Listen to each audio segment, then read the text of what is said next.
Hi friends, இன்றைக்கி என்னோடய கிச்சனில் நான் செய்ய போகிற ரெசிபி தட்டை, தீபாவளியோட ஃபேவரட் ஸ்நாக். ஸோ இந்த ரெசிபி எப்படி செய்கிறதுன்னு பார்க்கலாம். வாங்க ரெசிபிக்குள்ளே போகலாம். ஃபஸ்ட்டு ஒரு 1/4 கப் அளவுக்கு கடலைப்பருப்பு எடுத்து நல்லா ஊற வச்சுக்கணும். இதை மினிமம் ஒரு 1/2 hour ஆகுது ஊற வச்சுருங்க. அப்புறம் ஒரு 1/4 கப் அளவுக்கு உளுந்து எடுத்துக்கோங்க. இந்த உளுந்தை ஒரு 1 to 1.5 minutes வரைக்கும் லைட்டாக ரோஸ்ட் பண்ணி எடுத்துக்க போகிறோம். இதை நல்லா வறுக்கணும்னு அவசியம் இல்லை, ஜஸ்ட் ஒரு நிமிஷம் இதை நம்ம ஒரு பேனில் போட்டு எண்ணெய் இல்லாமல் நம்ம இதை வறுத்து எடுக்க போகிறோம்.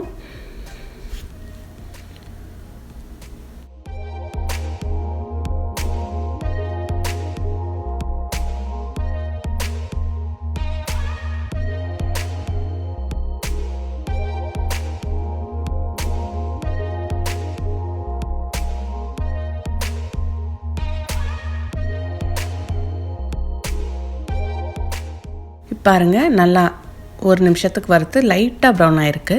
நம்ம இதை இப்போது ஒரு மிக்ஸி ஜாருக்கு ட்ரான்ஸ்ஃபர் பண்ணிக்கலாம்.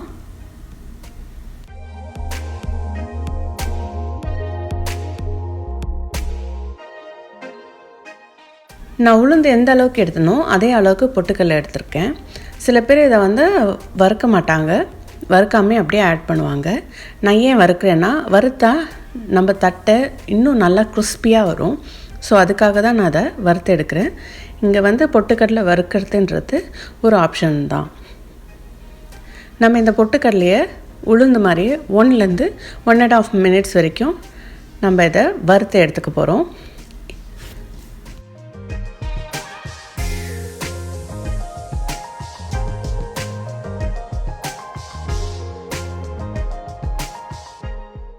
இதையும் நம்ம ட்ரை ரோஸ்ட் தான் பண்ண போகிறோம்.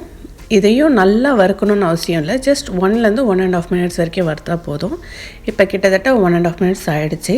ஸோ நான் இதை மிக்ஸி ஜாருக்கு ட்ரான்ஸ்ஃபர் பண்ண போகிறேன்.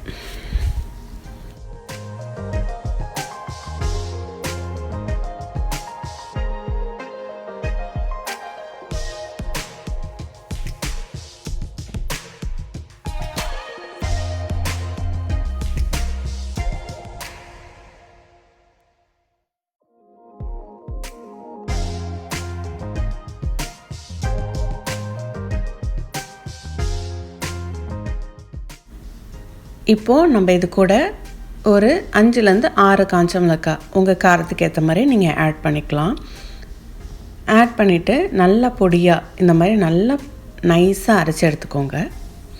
இப்போது நான் ஒரு பேனில் 2 கப் அளவுக்கு அரிசி மாவு ஆட் பண்ணிவிட்டு இதை திருப்பியும் 1 to 2 minutes வரைக்கும் நம்ம இதை லைட்டாக பேனில் ட்ரை ரோஸ்ட் பண்ணி எடுத்துக்க போகிறோம்.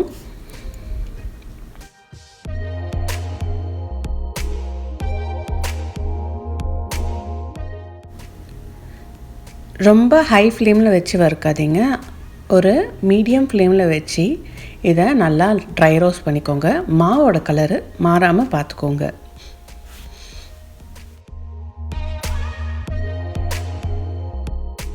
இப்போது இந்த மாவை ஒரு ட்ரையான பாத்திரத்தில் மாற்றிக்கலாம். கூடவே நம்ம அரைச்சி வச்சிருந்தா அது பொட்டுக்கடலை பொடியும் ஆட் பண்ணலாம். அதுக்கப்புறம் இது கூட கருவேப்பிலை நல்லா பொடியாக நறுக்கி அதை ஆட் பண்ணுங்கள். அப்புறம் 2 டீஸ்பூன் அளவுக்கு சோம்பு ஆட் பண்ணலாம். சோம்பு ஆப்ஷனல் தான்.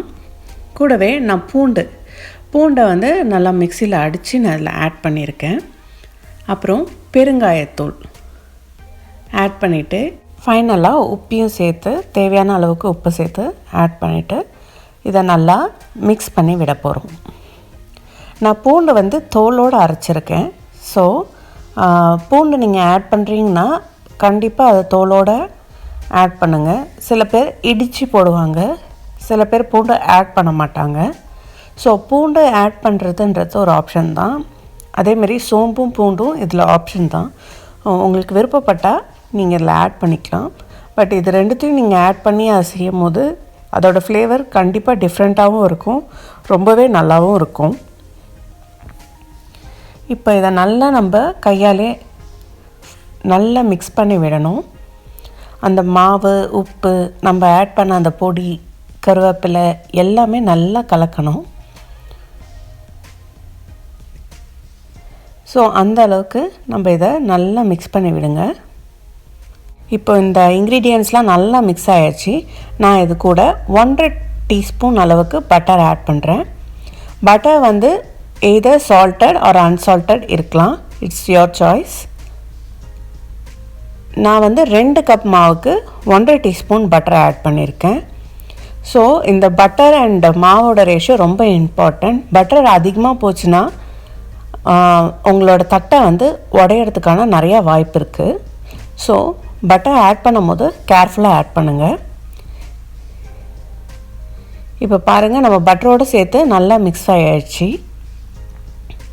கூட லைட்டாக தண்ணி ஒரு ஸ்பூனாக இல்லை 2 ஸ்பூனாக தண்ணி ஆட் பண்ணி அதை வந்து ஒரு டஃப் கன்சிஸ்டன்சிக்கு நீங்கள் ப்ரிப்பேர் பண்ணணும். நீங்கள் மாவு பிசையும் போது ரொம்பவும் தண்ணியாகவும் பிசைஞ்சிடக்கூடாது, அதேமாரி ரொம்பவும் ஹார்டாகவும் பிசைஞ்சிடக்கூடாது. ஸோ அந்த கன்சிஸ்டன்சி வந்து மீடியமாக இருக்கணும். ரொம்ப ஹார்டாக இருக்கக்கூடாது, ரொம்ப சாஃப்டாகவும் இருக்கக்கூடாது. ஸோ அதுக்கேற்ற மாதிரி நீங்கள் வாட்டர் ஆட் பண்ணி இந்த மாவை பிசைஞ்சு எடுத்துக்கோங்க. இப்போது நம்ம ஏற்கனவே ஊற வச்ச கடலைப்பருப்பை இதில் ஆட் பண்ணிடலாம்.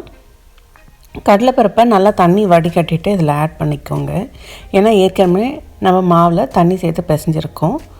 ஸோ இப்போ இந்த கடலைப்பருப்பை ஆட் பண்ணிவிட்டு நல்லா இதை மிக்ஸ் பண்ணி விடுங்க.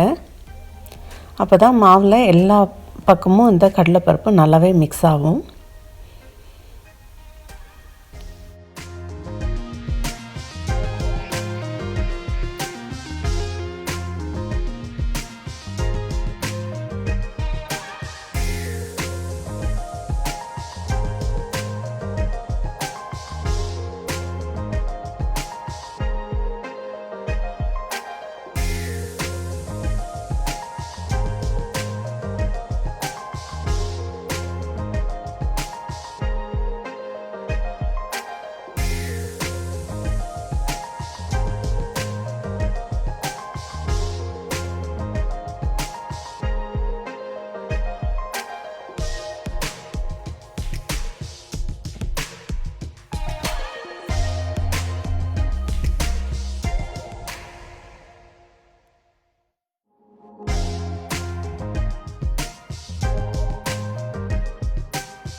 இப்போ நம்ம மாவு நல்லாவே ரெடி ஆகிடுச்சு. இப்போ நம்ம இதை உருட்டி தட்டி எண்ணெயில் போட்டு பொரிச்சு எடுக்க வேண்டியதுதான்.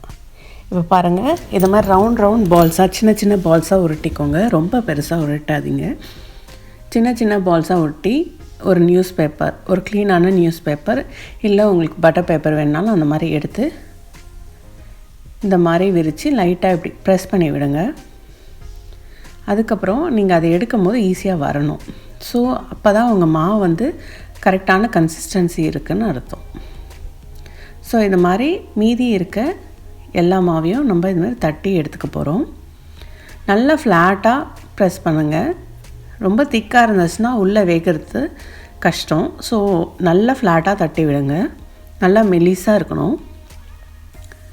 இப்போது நம்ம எண்ணெயை ஹீட் பண்ணிவிட்டு எண்ணெய் நல்லா ஹீட் ஆனதும் நம்ம இந்த தட்டையெல்லாம் ரொம்ப ஹை ஃப்ளேம்லேயும் இல்லாமல் ரொம்ப மீடியம் ஃப்ளேம்லேயும் இல்லாமல் ரெண்டுத்துக்கும் நடுவில் வச்சு இதை நல்லா பொரித்து எடுக்க போகிறோம்.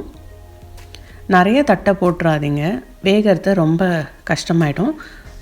இந்த மீடியம் சைஸ் பாத்திரத்தில் ஒரு 4 இல்லை 5 போடுங்க. அதுக்கு மேலே நிறையா போட்டு வேக இடம் இல்லாமல் போயிடும்.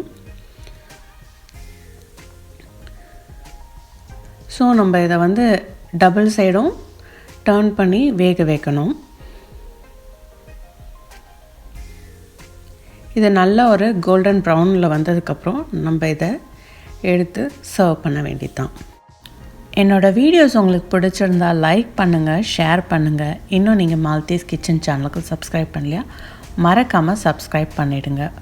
என்னோடய ஃப்யூச்சர் அப்டேட்ஸ் வேணும்னா பக்கத்தில் இருக்க நோட்டிஃபிகேஷன் பெல் சிம்மில் மறக்காமல் ப்ரெஸ் பண்ணிவிடுங்க. இந்த தீபாவளிக்கு இந்த டட்டை ரெசிப்பியை உங்கள் வீட்டில் ட்ரை பண்ணிவிட்டு எப்படி இருக்குன்னு மறக்காமல் கமெண்ட் செக்ஷனில் கமெண்ட் பண்ணுங்கள். இந்த ரெசிபியை செஞ்சு உங்கள் ஃப்ரெண்ட்ஸ் ஃபேமிலி மெம்பர்ஸ் எல்லாரையும் அசத்துங்க.